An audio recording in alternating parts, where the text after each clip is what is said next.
Welcome back to BeerFormers, episode 48. We are still talking about combiners. So many combiners. I know you get a little combiner fatigue, but you can do this. You got this. I believe in you. Right. I know you can do it. I know you can do it. As long as I don't break anything this time. Thank you for tuning in again. Like I said, we're here talking about our two favorite things, alcoholic beverages and transformers. This is our shtick here at BeerFormers. As I mentioned, we're talking about combiners here the last few videos. And yes, we've got never-ending combiners. There's only 2 more left after this episode here, and maybe we'll take a break for your sanity and then come back to it. But we got to cover them all. It's imperative. We have to do it. The gods of Transformers. Primus wills it that we talk about all these Transformers. Will Unicron come eat us? Yes, if we he might. So real quickly here, as we do every time, we're going to recap real fast. So combiners are Transformers that have the ability to merge into a larger figure. Most of them that have been produced over the years are 5 guys that do that, but there are some variation between how many figures it takes to make the larger figure. Most of the ones have been dealing with for the Generation 1 series, the original series from 84 to 90, were these ones that were in Japan were called the Scramble City style, which meant they had all the limb figures, the figures that form arms and legs, had a particular like square-shaped head that fit into a special kind of socket. You have a square-shaped head. I do, thank you. And there was a larger middle guy, and that was a standardized for combining, right? And up until today's figure, they all came out in thematic pairs, like an Autobot guy and a Decepticon guy, where they mirrored each other in some way. Yeah, yin and yang type thing. But not this time? But not this time. This is the last one to come out in America with the Scramble City style. Okay. Okay. So square head. It is a Decepticon. Pigs. Okay. And it is made up of 6 members because there's a different thing going on with this one, which we'll get to in just a second, all right? So these came out in 88. They were featured heavily in the Japanese cartoon Master Force. Where in that one they were visualized differently than what we're going to talk about today. They were visualized mostly as drones, with like the middle guy was one guy. So they came out in the Japanese cartoon, but in the United States, these guys never made it to the American cartoon. No, but they came out in the Japanese cartoon. Right. But they came out in the United States. The toys were released in the United States, yes, and Japan. But if you wanted to watch a cartoon that featured these guys, you had to watch. Unusual though, because it seemed like the cartoon was really a commercial. It was, but it fizzled out in America. But they released a figure that had nothing. They weren't doing anything to promote. They had the comic book to promote at that point, and they had. But momentum was starting to fade off. Let's be honest, because in 2 years later, in 1990, the line ended in the United States for a couple of years. So momentum was fading like that. But anyway, without further ado, let's go and get them out. These guys are called collectively the Seacons. Ooh, okay. I'm intrigued. Because they all have deep sea things going on with them. Each one's like an ocean animal. I like it. So the Seacons are the name of the group. The combined figure here is Piranacon. Piranacon. Well, it's not just a piranha. It's not just a Decepticon. It's a Piranacon. So Piranacon is the last Generation 1 combined Scramble City style one that came out. And what made him different, as I said, was that he had 6 members. Yep. So you got a middle guy, like you normally have, the 4 limbs, right? Right. The 6th guy is a gun. Ooh. Okay. So this is the same year that Headmasters and Target Masters came out. Yeah. So this guy was billed as the Target Master Combiner. Because what's cool about this is that literally any one of the limb figures could serve as a gun. They all have a gun mode. Yeah, that's pretty cool. So a lot of toys. So in fiction here, I want you to do the math on that. How many toys? If Dave Shiver was a little boy, he could bring into the cabinet. You got whatever mode it has, robot mode and gun mode. Yeah. So there's 3 times 6. That's 18. And then plus the 1. 19. Yeah. So you got 19 different toys here. Oh my God! Yeah. So in fiction, Piranacon was kind of like, just an ultimate hunter. He was one of the more successful combiners in the sense that these guys all had a unity of purpose. That when they came together, they were better. They wanted to hunt. They weren't dumb. Autobots down and kill them. So he wasn't necessarily like a stupid, me not know what to do combiner. They combined. In fact, it says in fiction that the lead guy, whose name is Snaptrap, we'll get to him here in a minute. He had purposely built in a timer into their mode because they would tend to stay in Piranacon mode. And never separate. Because they were so good. I guess. I guess in order to maintain some semblance of individual freedom, he had built a timer into them. So after so much time, they never said how much it was, they would forcibly separate and be their own individuals again. So Piranacon was everything about these guys was undersea this, undersea that. So he was an undersea warrior. So that kind of thing. So let's start getting into them, right? Yeah. You want to do the gun first? And sure. The gun has kind of a cool story. Okay, so that should be easy to pull off. I see legs. When you pull them out, you'll see the fist is different because it's got like the square peg socket to go to hold the head, right? Yeah. Okay, so this first guy's name is Nautilator. Nautilator. He transforms into a lobster, yes. as you can see. So it's pretty easy to bring a lobster mode. Take the gun out of the tail. Okay. And then... Out of the tail? Yeah, twist it a little bit. As you got it. Real slow. And then, okay, and that goes up like that. Folds down flat. Okay. That little peg can be folded in. Yep, okay. And then snap it together. And this is lobster mode now. Oh, that's pretty cool. So not later in fiction is a total screw up. Oh, I'm sorry, buddy. He's not good at anything. He's undersea. I think his function is something about undersea, like search and not search and rescue, but like salvage. So his job is to go down underwater and look for stuff they can use, right? Sure. But he's such a screw up. He was intended to be one of the legs, even though they're scrambled, they can go in there like that. He was intended to be one of the legs. Because he's such a screw up, they said, no, you be gun. So it's like the equivalent of you're a little kid and you always told the kid in football to go long, just to make him go. You go long. That's him. Okay. You go to right field. And that was not nice, but we did it. Yeah. Okay. So yeah, not later is a total screw up. So you saw him in gun mode. This is his lobster mode. We won't transfer them all into gun mode for two reasons. One, it'll make this video even longer. Sure. And two, I don't necessarily remember how they go in gun mode, but they'll definitely be on the screen when we put the toys up. So let's go ahead and transfer them into robot mode and see what it looks like real quick. All right. So I'll get his gun here real quick. Well, I see his head. Yep. Right there. That's basically There's it. his head. So if you take those two lobster things and fold them straight back, parallel, like perpendicular to these black legs, the black legs will fold around them a little bit. So the claws can pivot. All right, like that. Oh. Yeah, then fold the thing. Nope. Am I supposed to do that? Well, you can, but I think what I meant was like this, and then have these straight back like this. Oh, and then these can kind of fold around it like that. See? Okay. That's what I meant. And then that comes down, and that's going to be his legs. You got to pull it out, and then flip it out. That's his legs, and there's his gun. Yep, and there's his hands. Yep. Well, look at that. These guys have a nice unified color scheme. There's such a tiny head, though. Kind of like the sea-ish green kind of blue. Oh no, I love the color scheme. Yeah. So far, the names are pretty cool.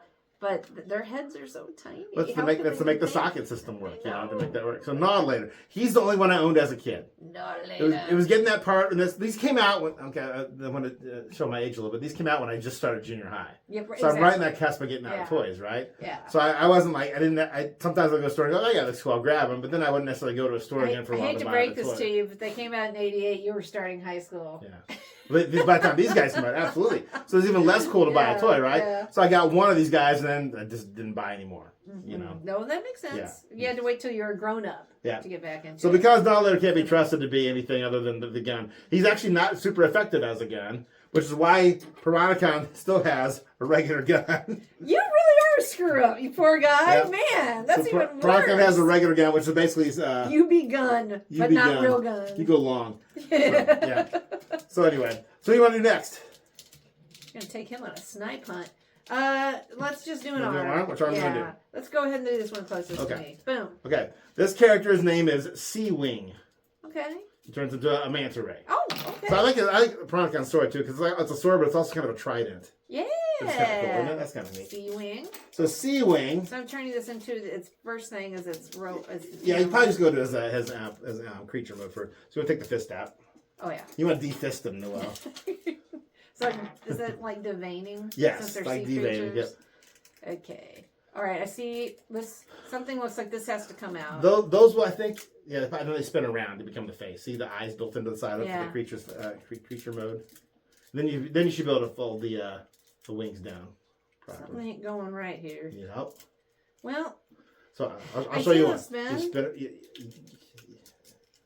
But it. You spin a different way. Then it'll go back in. So yeah. Okay. If you go the wrong way, then it hits the wing and you can't do it. If you're worried about breaking it, let me know. Oh, I got it. You got it. Then you fold the wings down flat. Okay. So he's that manta ray with legs. Feet. Yeah. These guys all have that kind of thing. And then you want to fold the head. Otherwise he's got a dong. It looks like he's well. Deceptidon. Deceptidon. That's not right. All right. So that's Sea Wing. Oh, sorry. So Sea Wing is a manta. Sea-wing. He's a manta ray. He's got like a mouth too. See that? All right. Yeah. So you turn him into the robot mode now. Okay. So he's like the I don't know why I've never felt this way personally, but I guess manta rays creep people out because they look like like ocean bats, something like that. Yeah. So his characterization kind of ties in that. He's kind of like the silent stalker in the depths, you know. There's his legs. You got it. Yeah, just pull him down. He's short. Yeah, he's a little short. Okay. So he's kind of invisible in the water. I got him. There. Boom. That's it, right? Yeah, and I think it's actually fold a little flatter, like that. Okay. And then and then these wings go back just to get them out of the way. So it wasn't. And they hear that little click? Yeah. That makes them stay put there a little bit. And his guns are these. So the guns all have this, with a couple of exceptions. There's one guy, Annihilator's one of them, and the shark guy we're going to see in a minute is one of them. They only had one gun. The rest of the guys had two guns that would separate, so each hand could hold one. Or when they went together to become like a bigger gun, that was mostly intended for like his gun mode, where he was going to be the gun for Piranacon. So we'll go ahead and separate them. That's pretty cool. Got... Also in fiction, Sea-Wing is because the closest thing that the Seacons have to a Starscream. He was always conniving, wanted to be in charge type of thing, right? Sea-Wing. But again, he didn't appear in our fiction very much. He's so tiny though. Yeah. Oh, I guess he's the same size as this guy. He's basically the same size as that one now. Yep. Misleading. All right, you want to do the next arm? I'm going to attach a part on. here that I had to take off in order to make the gun thing work properly, but so I'll put this back on. All right. Am I going to be taking it right back off? No, you need to leave it on. Okay. This is, depending on which fiction you look at, either this is going to be Jawbreaker. This is mostly what his name is? Gotta get the fist out. Can you twist it out? Usually if you twist it, and actually twist it, it'll come out. I'm going to make you do it again. I was totally doing that. I think you were just wiggling your hand more than you were twisting that. There you go. Yeah, you go. Twist you. All right. Jawbreaker has another name sometimes in fiction too, depending on which part you're talking about. And the name escapes now. I'll put it on the screen. So Jawbreaker is he's just a hunting machine, like his shark mode that he has, but he's a land shark again, sort of like we had from last episode where we had Ripper Snapper, except for he's more like sleek, like shark style. Oh, this is a foot. Okay. So it's his. Excuse me. He's got little claws. All right. Oh, that has to go like that. You right there, baby? I'm dry all of a sudden. I apologize. That's all right. Do we need to pause it so you can get a drink? Nope. So I can't figure where his head is. So look at that. That's the shark head. Yeah. So would his shark head be looking over his back like that? So what do you think you got to do? Well, his feet are pointing this way. Is that it? He's a land shark. Oh. Oh my God. He's a land shark again, just like that. Yeah. These are like animals that are halfway evolved. Yeah, they're halfway evolved. Yeah. We got Darwin going on over here. He was intended to be the official gun for Piranacon. Okay. And so like he only has a single weapon here, so his gun fits in like that, and then he turns into his gun. I would have called these Origin of the Species kind of. But yeah, that's Jawbreaker. All right. So yeah, another land shark that we're going to. You forgot his robot mode now? Yes, I do. The answer is yes. Yeah. Ooh, the dorsal fin goes like that. Okay. All right. So this is his feet. These are his. What's his feet in robot mode and shark mode is his hands. Okay. So it's a little bit not super counter. Oh, I see the hand. I see the hole. Yeah. So there's his hands. There's his head. It's in the hole. It is in the hole. It's in the hole. Okay. That's basically it. Yeah, you basically got it. I did it. Yep. You can kind of angle it a little bit. I basically did it until he does like 5 more minutes. He's got elbows, is all it was. And so and then you got those guns fisted. Okay. Yeah. What was his name again? This is Jawbreaker. Yeah. Okay. All right. Next up, we'll do one of the legs. Which one you want? Do this one. That one there? Yeah. It came off at like the knee, basically. I think they all have all along. Okay. This is basically already there. Well, okay, that's typical of these guys. Typically, they're in robot mode when they're in leg mode, basically. Okay. So let's put him in creature mode first, and then we can go back to robot mode. He turns into a coelacanth monster, and his name is Scalor. Like scales, I guess. That's pretty cool. So he's basically the exact same thing as this as far as overall look. He's got, these are the creature mode legs, and he's got little arms in front too. So he's like evolved, as you put it. Yeah. So he's not just a fish. All right. I must have to. I did that. Pull it out. Oh. Then it can go back in. You want to get these out of the way. Yeah. There we go. So Scalor is characterized as being like black. He's always oozing stuff, but his stuff smells. Ooh. So I imagine because it's a fish pond, he smells like. I imagine he smells like fish all the time, right? There he is. Then you still got to close the head up. Oh. It'll pop back. It'll go back. There! I did it. Yep. It's a coelacanth. He's got to hold his fin up there. Coelacanth. So if you don't know the coelacanth story, it was a fish that they'd found as fossils and soon it was extinct, and they found off the coast of Africa a long time ago, and they're still there to this day. Pretty cool. So Scalor, smelly guy, kind of like the grizzled war veteran type of guy, but he's underwater. His function was underwater something. They're all underwater this or that. I won't say he was underwater demolitions, but it'll be on the screen when you see the text back. Okay, so to transform into robot mode is, again, almost the exact same thing as this. So the head is going to be the feet, and then the back legs are going to be the arms. And he's really got a big muscular look. He's very brawny because his back legs are very beefy. So that's basically it. That's his feet. Okay, and then I bet I'm gonna see there's a fist that needs to pull out. Yep, I see it. Okay, boom. Oh, that's cool. So there was right there. We do that. Watch this. Boom, and there's his head. So we're gonna do this. Fold the arms around. There's his 2 guns, which again have the ability to go together to form like a big gun for when he's in gun mode for Piranacon, but we'll go and separate them. Oh. I think you pull the legs out too. I think make him a little taller. Is that true or no? No. Okay. No. We double check this. Well, he's the same height as this guy. He seems short for some reason. No, yes, you're right. They already have been pulled out. You're right. For once. All right. There you go. Okay, I'll put his guns on here. I like it. I think it's cool that they can. Whoops! I just dropped one. Let me grab it before Ronan eats it. I think it's cool that they have a gun for each hand. With a couple exceptions, Modulator and Jawbreaker. Right, but these guys are like bad mothers. So and the coelacanth's kind of interesting mode too. Yeah. It is. Yeah, you don't have a lot of. It's a land coelacanth. Toy coelacanths. Yeah. It's a landacanth. Landacanth. Does it go in there? It should. Okay. But I may have the wrong guns. These might be actually. Of course, I'm defying. I keep dropping them on the floor. We're just going to pretend like he's got them. I may have the wrong guns for him because of that reason. I think these are probably it. Oh, those are working better. Because they set up higher, they'll get in the way of his other parts. Did you see again? You dropped. Well, those guns are even bigger. So, good for you, Land. Okay, so our next to last guy before we get to the leader is a squid monster named Tentakill. Tentakill. They had so much fun with these. I love it. So Tentakill's the kind of guy who like seems nice at first, like he'll be your buddy, but then he'll just totally stab you. In the back so he's fake. Yeah, he's fake. He puts on a nice guy persona, but not so much. Okay. So he's he's a leg. He's got legs even though he's a squid. All right. Okay. It's got to be like this. Yeah, and then the legs just fold down, and then that's gonna flip around and become like the mantle part of the top of the head. You can see the face on under your thumb. Yeah. All right, but why isn't nothing fold that way? Nothing's folding. Okay. The little lights aren't twinkling. Okay, it wasn't pulled out. It's very tight. Almost went there, so it's probably a good thing you. Yeah. I don't like him. He's gross. Yep. Ooh, look, ooh. I don't know if you can see this, but that is spooky. Not my favorite. A bit cool name though. All right, so I'll do this part again since that part seemed to be weird. Yeah. But so this is his legs. Okay. And it's basically it. Okay. Yeah, but that's pretty simple. He's very similar to Nodulator in the way he transforms. Nodulator and him share a transformation scheme. Tentakill. Oh yeah, this was meant for him. These are fitting in. They're real good. Pew pew pew. And lastly, we have the leader, Snaptrap. He turns into a turtle. Ooh. Like a sea turtle. Does that head pop up? Yeah. Like most of these guys. So it's a big mask. And the chest piece comes off. It's going to prime the back of the turtle later on. Okay. I'm going to fold these in just to get it ready. So I'm turning him into a turtle first? Yep.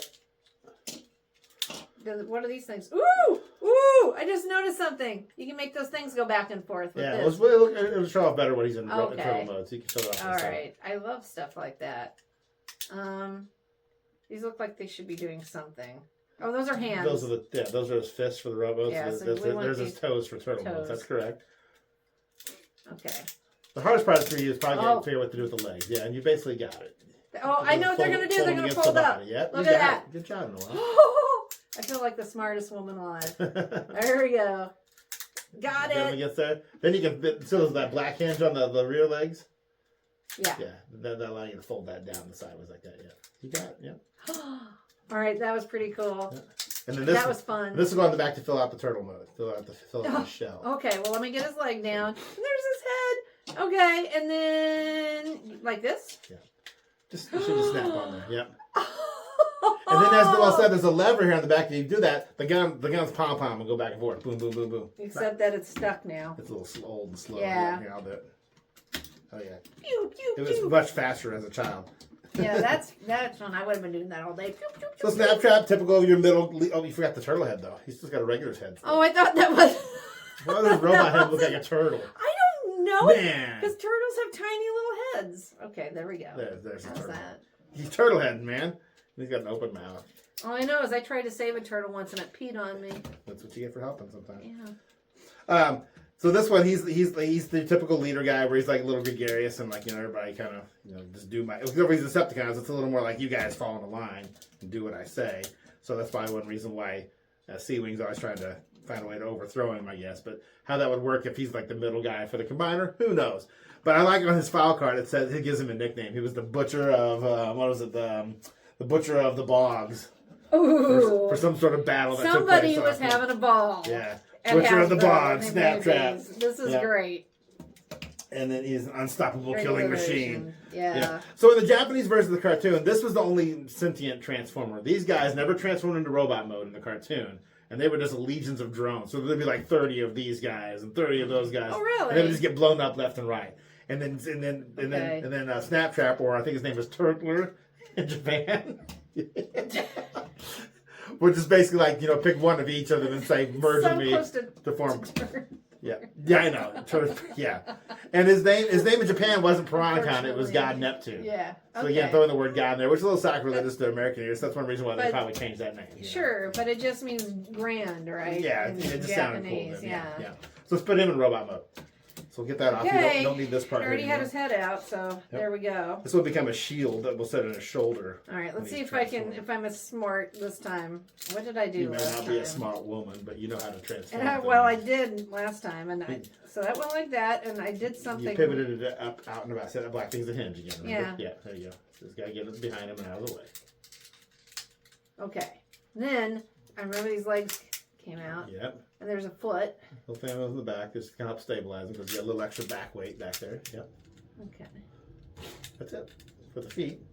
And then for the arms, the blue part folds out. That forms the elbow. I see it. And that should automatically make the fist come out. It should auto shoot out when you fold it out flatter. Oh, that one did. Is that one a little tight? Maybe. Let me try it. It won't do it. There, I got it. I got it. And you can put his gun and his sword in those hands too. So. Might do it. Might do it. All right, here we go. All right. So That's what our kids use. So of the Scramble City style Transformer combiners, this is the last one of that style, and the only one that came with 6 figures because normally it was just you needed 4 for the limbs, 1 for the middle guy. Yeah. So they added the 6th guy, and they had that Target Master feature, which was big that year. We've done Target Master before, but real quickly, Target Master is a Transformer that has a partner that can turn into a gun. Now, in Japan, did all 6 come out in a box set? I believe so. I don't know if this one came in a box set in America. I will do the research. How did you get them? Just piecemeal? Well, I only had Nautilus. Yeah. I bought him single on a card. Yeah. So. And then these other ones you've acquired in your adulthood? Yeah. Through various means? Mm-hmm.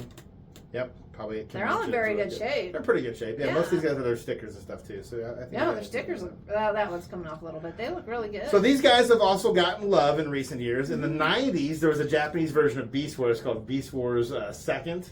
Beast Wars 2, as we would say in America, right? Right. Where these whole guys, minus him, he was not included, were recolored, reimagined. They were supposed to be different characters. Because actually, this one here was actually a female Transformer. Although I thought so. I thought I remember you watching the cartoon, and she one was of them was she was a girl. like love crazy for one of the Maximals and stuff like that. Yeah, she had lipstick on and stuff like that. And yes, like that. I remember walking through the living room. Supposed to be different characters. They was King Poseidon, I think was his name, instead of God Neptune, right? But it was basically they were pirates type of deal. Different color scheme. They looked actually kind of cool. I actually like that color scheme. I'll put that on the screen here in a second. They were kind of like a creamy white and kind of like a deeper blue than this teal here like that. So they were kind of cool. This is very like late 80s, early 90s. And then right in the middle of COVID phase 1, back in the dark days of 2020. I had nothing but time on my hands, right? Because as we all did, sitting around. I realized, and I came across, there's like on Hasbro's website, the Pulse website, where you can buy your toys directly from Hasbro if you want. They were putting out there the line of toys that were only being sold in Japan at the moment. But they're like, we'll sell them to you in America now too. Aww. They had reimagined these guys for the Power of the Primes line, and just like I've been showing those, here is God Neptune from Power of the Primes. My goodness, reimagined here. So again, it was they took the basic mold for Silverbolt again and tweaked it to make Snaptrap, right? So you still the pom-pom guns up here, you know? And then all the other guys are still the limbs, and he's still got the Target Master function. So there's not later as the gun. Have you done anything to this, or is this as No, this is as is. He's very top heavy. He doesn't like to stand very well. He's not really balanced because the toy. How heavy this toy wasn't really made to be this. Pretty heavy. They literally took the aerial bots and just added new parts to them or tweaked the mold here or there to be able to make them into the sea creatures. So I think that kind of showed, and definitely wasn't meant to hold a whole other full-size guy in the joint system that they have here. But still cool to have. So I was able to acquire this during the pandemic. So it kind of helped get me through that time because every other week another figure would come like, oh, another piece of Piranacon. That's cool. Right, because, by that time I was probably driving you crazy. We were all driving each other crazy because we're all stuck inside. Yeah, but, what a time. But it was cool because it was like, that was really got me into Hasbro Pulse. So now it's pretty much where I get my toys now because it's harder and harder to find new stuff in the stores because them dang scalpers go out there and buy everything, it seems like. That's just my opinion. Shame on you. That's just my opinion. So that's Piranacon, the last of the Combiner Wars style. If I can remember their names? Yep. Let's see how I do. See how you do. Last of the Combiner. This is Last of the Combiner Last Wars. not Combiner Wars. Last of the Scramble City molds. Piranacon. Piranacon was the main guy, right? This is not a later. Yes. Not a later. Let's see if we can understand. This one is Seawee. That's Seawee. CB. Nope. See something. You're correct, but he turns into a manta ray, so he's got what? Sea Ray. Sea Fin. Sea Wing. Sea Wing. Chachi. This one is Jawbreaker. Yes. All right, now this is where I'm going to have some trouble. Yeah. No. Okay, Tentakill. Tentakill, yep. And this is Snap Trap. Yep. Okay, what the heck is this one? That was a coelacanth one. Oh my god. He's a okay, fish. I got it. Finnator. No. Skeletor. No, but you're close with Skell. It's something was similar. Scalor. Yes, Scalor. Scalor, yes! Oh my gosh, that's the best I've done. I'm going to have to put him down because I don't know if I can get him to stand. Aww. I haven't displayed where he's like in a pose because that pose is actually more stable than his actual body is. So I may have to help through that. Where does it live in our basement? He's on the train table. Oh. Like he's attacking the arch. Oh. I got him in a dramatic pose. That's pretty cool. Yeah. So, in celebration of the last of the Scramble City style combiners, we're going to talk about our beer now. And this is actually a sad story. This is an RIP. So go ahead and get started, and I'll go ahead and grab it. Yeah. We'll go get these guys off to the side a little bit. The brewery we're talking about today, unfortunately, just in these last few weeks, has announced that it's closing. Now, the brewery is called Steampunk Brew Works.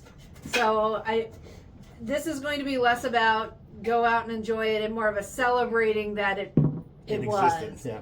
It still might be. So Steampunk was in Town and Country, Missouri. And it was in a very nondescript area. Like if you saw it from the outside, you would not know it was like what a strip was going mall, right? on. Yeah. But it was founded about 19 years ago by a man named David Deaton, who is now ready to retire. And so he is closing the brewery.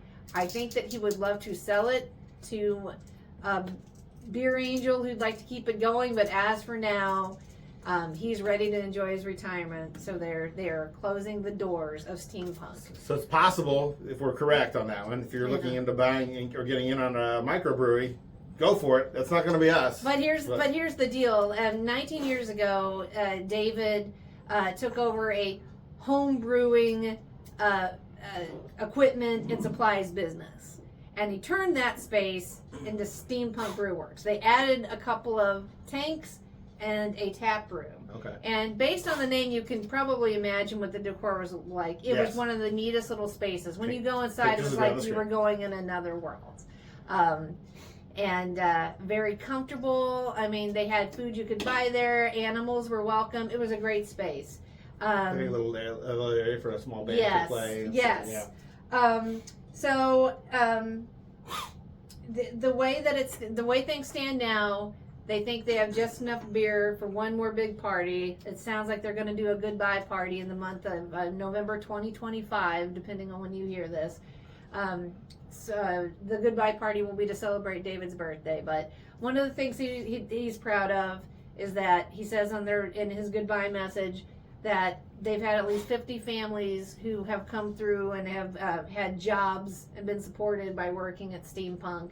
And he said some of those people that work there have gone on to make their own breweries. So they were very much part of the microbrewery culture, which, as you probably know, is kind of it's had its sweet heyday. Tastes are changing, times are changing. You're probably going to see a lot more like this. So I'm sorry that this isn't one that we can send you to, but we do want to celebrate that Steampunk Brew Works did exist. I work for the St. Louis Science Center.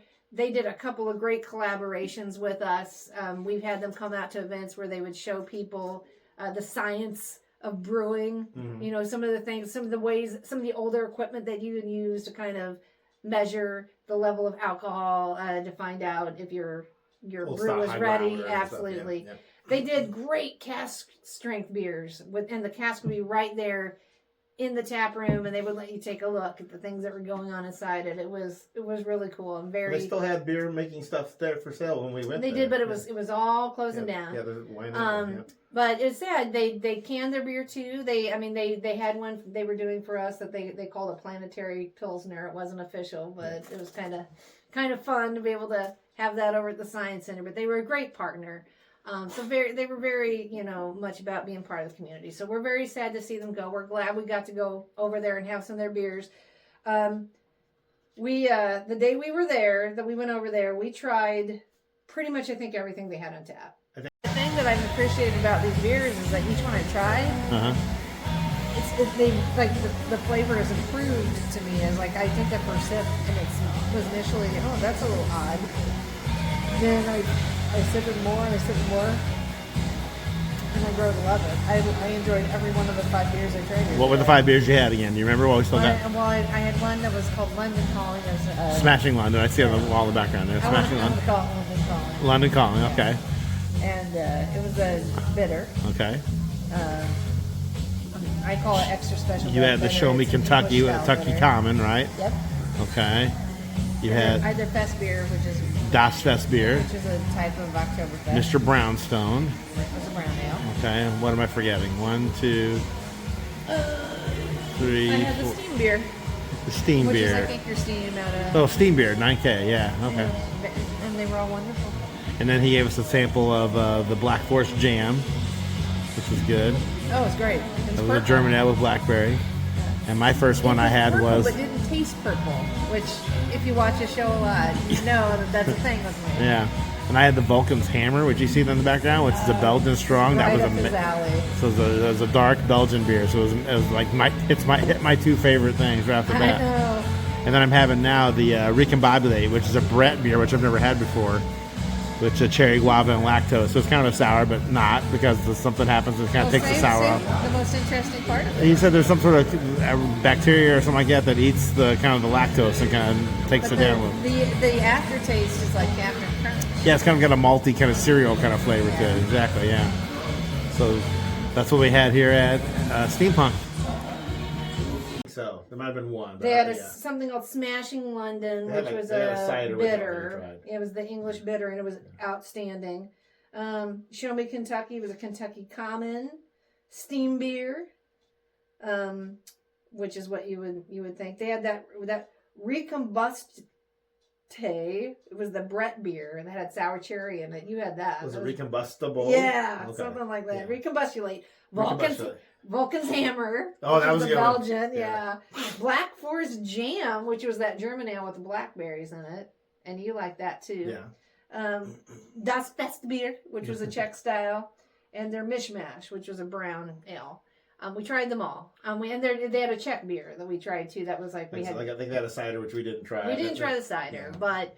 I like cider. I just didn't do it. But the bartender was so kind and friendly, and again, the beers were they were all so good and very creative. And so the only thing we could take home with us was they were down to this. Can I throw in one more thing real quick for a minute? He even told us when we were there, because we mentioned that we do this. He's like, "Oh, that's awesome! Thank you for talking about us, blah blah blah." But then we found out we're in the Transformers. He said, "Oh, you got to go to this one toy store that's right. down the way," which we did because it was close by. Decades of Toys, shout out. Decades of Toys, very close by. I ended up buying something there. You just did to support them, support the local. It was about 5 minutes away. Yeah, in another little small mall, but we never heard of this toy store. They really had good toys there. Yeah, in very good shape. Yeah. So good place to go. So what's our beer we're gonna try from Steampunk in honor of Steampunk and the legacy? So they had some bottles left of their Barrel Rover. It is a barrel-aged Irish breakfast stout. Oh, this is going to be good. Yeah, it says barrel-aged barley ale brewed with coffee, honey, and lactose. Oh, this is going to be a little bit sour probably then. It is going to be. So this is one of those casks. Noelle's not a fan of sours in general. Yeah, so this may be Dave drinking. You may taste it first, let you know? Oh, no, we're I think you're being awful brave with that pour there, though, for something you might not like. Good for you. I'm optimistic. Prime. Yeah, so there we go. So I'm very sad but maybe it won't be sad for long. Let's try maybe this real quick, though. Give it a thought. So as soon as we add a wax top, as soon as I actually got the cap off, the smell, gotcha. So it smells like a sour to me. So let's take a sip. Only on the back end. Oh, that's actually really good. Yeah. Whoa. That's got a lot going on. That's not as sweet as I thought it would be based on the smell. It's got high alcohol. You can taste the high alcohol content. Yeah, and the honey, it's very honey forward. It finishes sour, but it's not overwhelming. It's not like a sour beer. No. You know? If you've ever had a sour beer, you know what I'm talking about. You have some caramel stuff going on there. There's the coffee on the back end too. You get a little air mixed in there. You get the coffee. Almost tastes like olives to me too. Olives.